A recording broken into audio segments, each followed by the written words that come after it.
Yakuza Kiwami is a game that elicited a lot of emotions from me, and a lot of them quite mixed. So recently, I've started to play through the entire Yakuza series after a friend of mine gifted me almost the entire Kiryu saga. And while I didn't feel a need to make a video on Yakuza 0 because that game is commonly regarded as a masterpiece and everyone and their mom has talked about it, I mean, come the fuck on, even Maxor made a video on it, what else is there left to say? Yakuza Kiwami, however, is different to say the least. And don't get me wrong, it's still a great game. It's just that for every good thing about it, there's like a tiny little prick on top of it that just makes you go, what the fuck were they thinking? And it's why I also said the whole line about how it just elicits a lot of mixed feelings in me. So, let's have a look, shall we, at why Yakuza Kiwami is such an interesting game to me.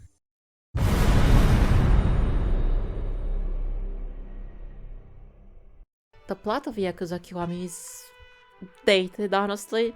You can tell this is a 2005 game due to its plot structure mainly, but it's also not something you can really fault it for. After all, it came out during that time, and these were the design principles for video game stories back then. And I mean, it is a faithful remake, however at the same time it did come out in 2016. Like, over a decade after the original game, so it really puts me in a bit of a pickle in how I should approach criticizing the story. Also, here's the obligatory spoiler warning. If you want to get out, I suggest you do, because I'm just gonna be spoiling the entirety of the game, because this is a 2005 style plot structure, which means that 90% of the story is condensed to like the last 3 chapters of the game, so you can't really talk about it without spoiling everything. So if you've never played this game and you want to do it spoiler free, I suggest you click off this video now. Everyone who wants to go into this game spoiler free out of the way? Good, then let's begin. On that note, why is Jingo so cartoonishly evil? Why does he have connections with every single organized crime family in Japan? Why was Nishiki's downfall so badly relayed to us? And why was Date-san limping in the fucking ending? And then he's fine! I need answers, RGG Studios! Give them to me! Okay, now, let's wind back a little, just like how this game does that in the intro. The intro cutscene is incredibly compelling with us seeing Kiryu over the dead body of Dojima, and if you played Yakuza 0 before this, you actually kind of question, like, did he actually do it? Because you kind of know he has it coming, let's be real here. But that really compelling intro is immediately followed up by not 1, but 2 flashbacks to show us how we got here. And oh boy, I sure hope you like fetch quests, because one of those 2 flashbacks is just a glorified fetch quest over a ring. Yay! But wait! There's more! This isn't the only mandatory fetch quest in the game. How delightful! Half the chapters are fetch quests.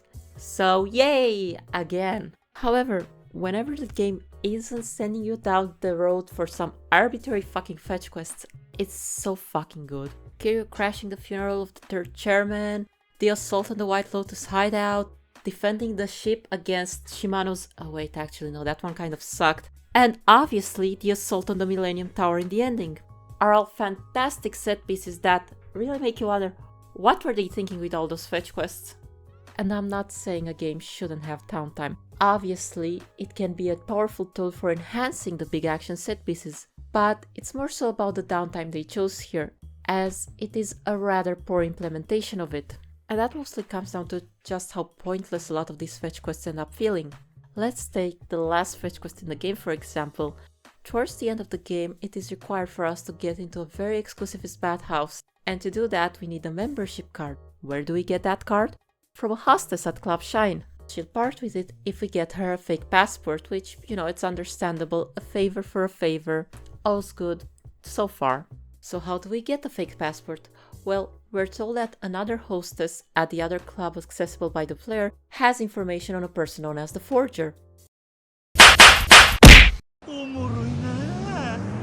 We go there, but she doesn't want to talk with us about the Forger, so we're forced to leave.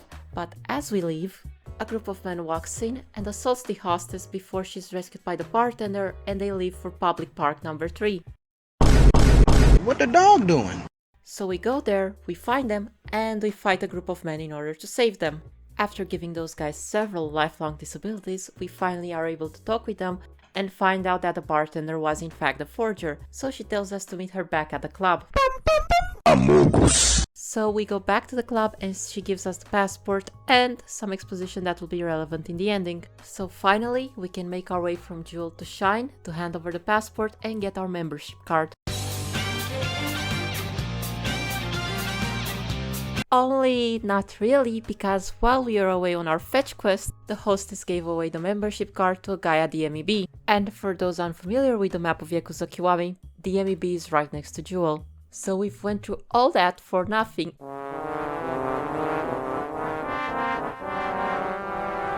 And now we even have to pay the dude for the card. You see what I mean? These fetch quests feel like they accomplish fucking nothing. And this is something that permeates throughout all of the fetch quests in this game. And the worst part about these fetch quests is that they taint even the good parts of the game and turn them into something horrible. A good example of this is Chapter 6, Father and Child, which, in my opinion, is one of the worst chapters in the game, but could have easily been one of the best, as it explores the themes of fatherhood and what it means to be a good father, something that is very important to the overall plot of Yakuza Kiwami, as Kiryu himself is struggling with that when it comes to Haruka, despite not being her biological dad. The way this chapter explores these themes is through Date-san and the Florist, two very important characters to the overall plot of Yakuza Kiwami. They are, however, characters that also have incredibly strained relationships with their kids.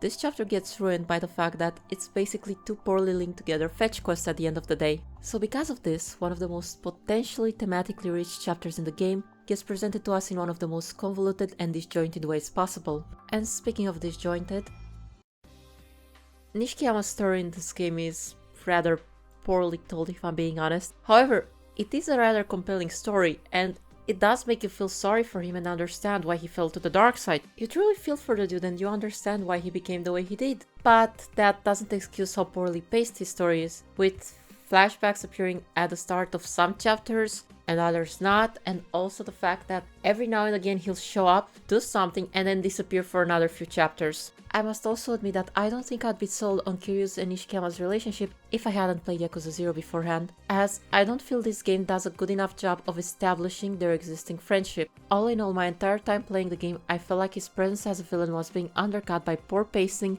and one more thing. So let's get to it.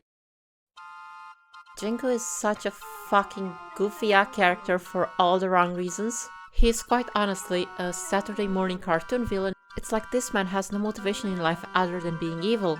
I mean, an evil villain for the sake of being evil is pretty nice if done well, but Jingu is not done fucking well. Despite the fact that he undercuts Nishiki as a villain because of being higher up on the food chain and presenting a more existential threat to Kiryu, he still somehow manages to feel like a pussy-ass bitch because he's a nobody until like the last two chapters of the game. And I mean, he really isn't introduced all of a sudden. Date-san and Kiryu talk about him in the ride on the car before they're assaulted by the White Lotus. But that's all there is to it. There's a few lines of dialogue in a few chapters before his big reveal right at the ending, with the info dump done by Kazama. And that doesn't really give us that much time to feel threatened by him, even though he is supposed to be the big threat of this game.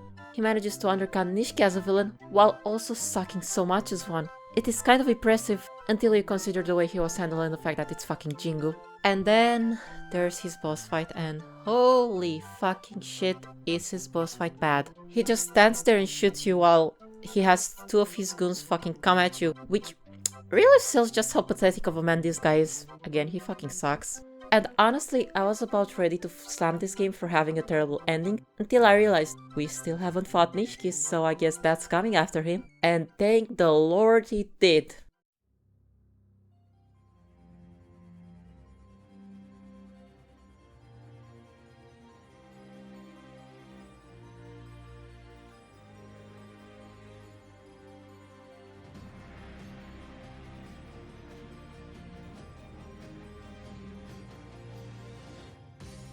I want it to be known that, for all the shit I've talked about this game so far, I actually really appreciate its story. As I've said, it has a lot of good about it, it's just that there's like some tiny little pricks on top of everything that drag it down, and all the negative things I talked about are those exact pricks. But as you fight Nishiki, you realize what the core of the game truly is, its themes. While the final battle in Yakuza 0 feels more so like a fight over a title than anything else, Yakuza Kiwami feels like a battle for one's soul. Despite, technically, this battle also being about the exact same title, but it's so much more than that, It's about how two people with very similar life experiences have gone such different life paths at the end of the day, and about how the relationships we nurture with others can build us up, and just how doing the exact same opposite can utterly destroy us. Ultimately, it's a battle between humanity and inhumanity. Nishiki sacrificed everything about himself in order to become stronger, while Kiryu did the exact opposite. And it's the antithesis between these two that ultimately drives the conflict of the final battle. And in my opinion, it truly goes to show how, if Nishiki got a bigger presence and more build-up, he could have gone down as one of the best video game antagonists ever. And it hurts because he came so close to that. You really feel like he could have gotten there if only he had a bigger presence in the game. But that battle, the scenes from Yakuza 0 harkening back to what used to be a fantastic friendship, and his ultimate sacrifice, showing that he has learned from the errors of his past and is willing to change, but knowing that he can't really do that anymore. It is a bit too late for him. He just hurt too many people for him to just go back willy-nilly to being a good person. He has to do this in order to atone for his sins. And in doing so, he regains his humanity. He rekindles a relationship that he thought long lost with a person that might as well have been his brother and was his old brother.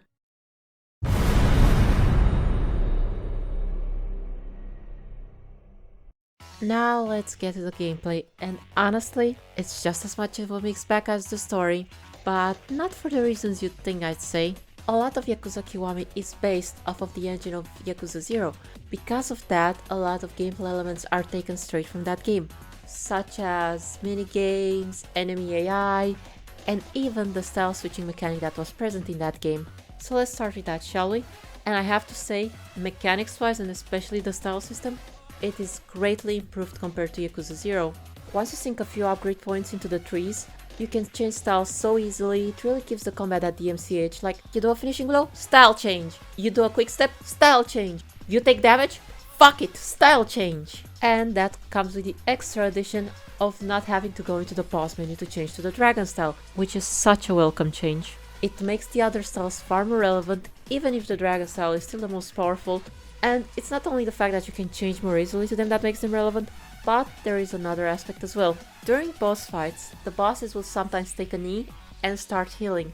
And depending on the aura that the boss shows, you'll need to use a specific hit action from a style to stop that healing. And I mean, you can use any hit action, but going to grab an item and then coming back to the boss, by then they'll just be finished healing, so your best bet is doing a specific style action. It really incentivizes you to use different styles and to mix and match in order to get the most out of each combat encounter. That includes a boss character, that is, which is something that Yakuza 0 lacked, because in that game you could genuinely just cheese the game with one style, and that's fine honestly, player choice is very important. But I also think that in a case such as this, where a unique mechanic was introduced for just 2 entries in the series, it is rather important to make that mechanic be encouraged and for you to engage with it as much as possible. And no, I don't mean put a gun up to the player's head and force them to use those mechanics, no. I think Yakuza Kiwami actually does a fantastic job of doing that. You are not forced to use the different style, but if you do, your job gets a lot easier, which is fantastic honestly. But while the mechanics are greatly improved, the same can't be said about the gameplay sadly. For starters, most of the boss fights are very badly designed, with the one exception being the one at the very end, and the one that we're going to be talking about in a tiny bit. Just you wait, you know which one it is. And I mean, there is 2 other good boss fights, the first one versus Shimano, and the one against the White Lotus leader. Those 2 are pretty good honestly, but every other boss fight? Bullshit. Bullshit. Derivative.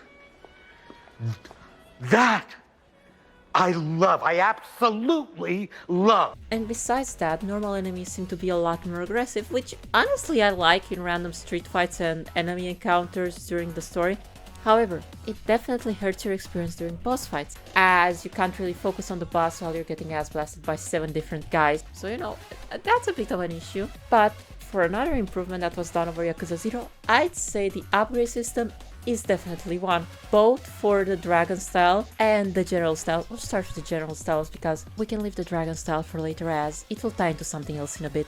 On the surface level, both systems seem very familiar, as they utilize an upgrade wheel and experience in a sense for you to level up on said wheel. However, the differences start to become apparent as soon as you look deeper into it. For starters, instead of being separated into different styles, it is now separated into technique, soul, and body, and dragon, but again, we'll get to that later. Techniques unlock you moves for the 3 base styles, and a few for the dragon style as well, but they're very few and far between, so we don't even count them. It's probably the most similar to the upgrade wheels in Yakuza 0, so therefore there really isn't much to go over, except the change that now we use experience points instead of money. Soul and body are different, however. Body boosts your vitality, your ability to regenerate health, and your attack damage as well. The soul tree meanwhile boosts anything to do with your hit, the amount of hit actions you can perform, your amount of hit bars, and just how fast you generate hit as well. So, it's a really good tree to invest in. It's probably the best of the bunch. However, there is another tree, so I suppose we should get into the section you've probably all been waiting for. So, I've seen some mixed feelings on the Majima Verse system, or as I like to call it, the cockroach infestation, and I have to say, I actually think it's a pretty well done system. And don't get me wrong, it has its issues. I wouldn't say it's the fault of the system itself, more so than it is the fault of the Dragon upgrade wheel. But what is the Majima Verse system anyway? It's basically the Mr. Shadedown system, just more in depth and with a more memorable character. And let's be real, also far sexier. And honestly, I think it adds a lot of excitement to exploring Kamurocho, as you can get jumped by him at any time, and it's really fun, at least, in my opinion.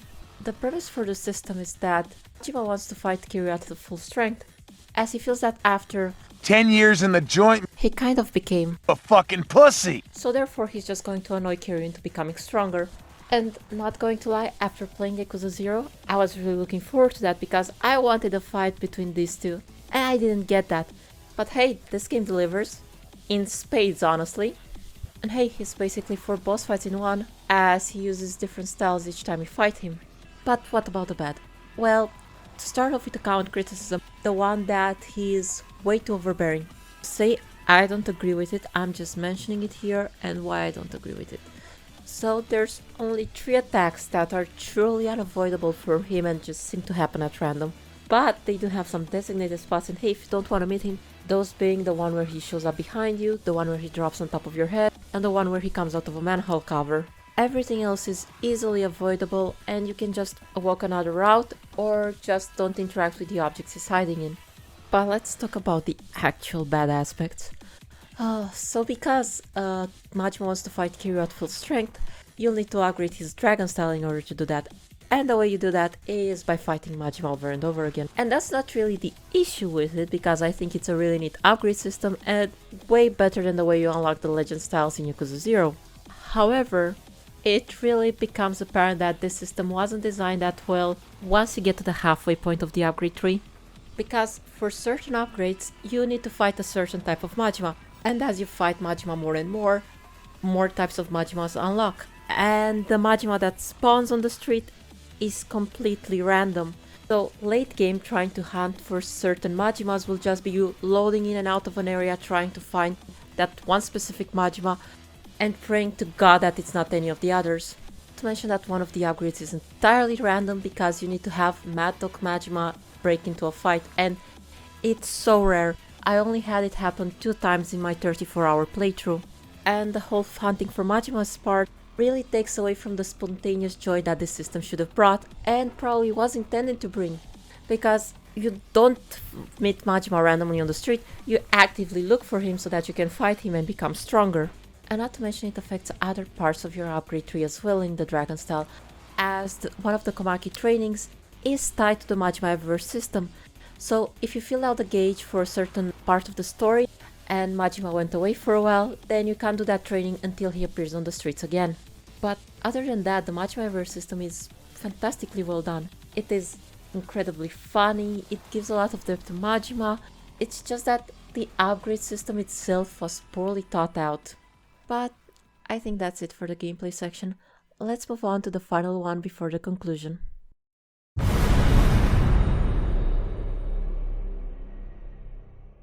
Well, I didn't play the original Yakuza. I did watch a let's play of it in preparation for this video, and I have to say, presentation wise, this is an almost perfect improvement. Almost, we'll get into the flaws in a bit, but let's start out with the good. Starters, graphically, it's not even a question. This is such a dramatic improvement compared to the original. Personally, I'd say the footage speaks for itself. However, there are aspects where the game is too faithful in my opinion, such as the shot compositions, because it dates the game horribly. Even in the Kiwami version, you just look at the shot composition and say, yeah, that is a 2005 game, it's not a 2016 one, even though graphically it looks like one. And it's weird when you consider that in some aspects it's so fucking faithful, and then it utterly butchers the soundtrack. Oh, you're a villain, all right. Just not a super one. Yeah? What's the difference? Presentation! What you just heard is the original theme of Nishiki, but that's not the only piece of soundtrack that in my opinion got downgraded. Almost every single piece of soundtrack got modernized in some of the worst ways possible. It feels like a lot of the soundtrack lost its edge and soul when making the transition, and let's use Nishiki's theme as a benchmark for it. Nishiki's original theme feels like his theme, the theme of a dead man on the inside, a man that sacrificed everything to get where he is. Meanwhile, the Kiwami version feels like the theme for his and Kiryu's battle, which, I mean, there could be an argument made for it being more important, but I disagree. I think the crux of Yakuza 1's emotional core is Nishiki's downfall and the fact that at the end of the day it should have been his story, and it's in the ending that he really captures that and it tries to force his way as the main character. And I think that having the theme of the fight between him and Kiryu be his theme rather than the theme of the fight is a far more poignant and powerful sound. The original song is dark, calculating, just like Nishiki was throughout the Yakuza 1, and rather low-key outside of like key important moments, again just like Nishiki. Meanwhile, the Kiwami version is far more grandiose, more orchestral, because the focus isn't on Nishiki himself, but rather the fight between him and Kiryu. It takes the focus away from Nishiki's struggle and him trying to become the new dragon, so on just Kiryu trying to defend his title. And one more reason I don't like it, it's because I don't think it ties as well with his theme in Yakuza 0. His theme in Yakuza 0 is also his theme, decidedly, because it shows his passion, his will to live, and the fact that he still has people that he cares about and who he fights for. It's filled with noise and powerful sounds because he's still trying to grasp with his emotion, he's still in tune with them. And his Yakuza 1 theme is the exact opposite. It's dead because he is dead inside. He doesn't care about anyone, all he wants is to get to the top. And I think it creates a far more powerful juxtaposition between his Yakuza 0 and Yakuza 1 personalities. And again, I think almost every single piece of soundtrack got downgraded, and I don't see why. For such a faithful remake, they really just went out of their way to butcher the soundtrack. So hey, editing me here. While doing the final touch-ups on the video, I realized that I forgot to mention something. That being the fact that what I mean by the soundtrack sucking, I mean the remixed versions of old songs. As all of the brand new music added to the game is actually pretty nice. For example, the boss fight theme for Jingo is really fucking good. It's just that basically new songs good, remix songs bad. Okay? That's it, goodbye.